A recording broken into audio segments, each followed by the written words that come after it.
Kasi ang tao naging makasalanan. Originally, ang tao mabuti ang budhi eh.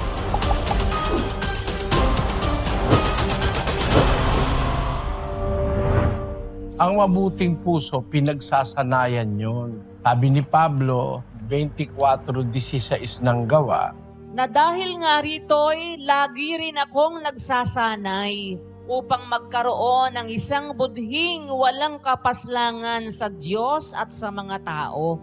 kasi ang tao naging makasalanan. Originally, ang tao mabuti ang budhi eh. Napasama ni Satanas yung budhi ni Eva, yung isip ni Eva napasama.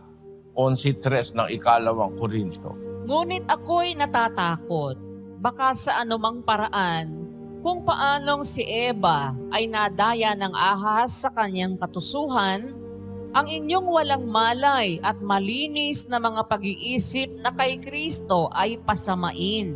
Kakapagpasama ng isip ang dyablo. Como ang mga tao ngayon napapasama ng dyablo. Sabi ni Pablo, lagi akong nagsasanay.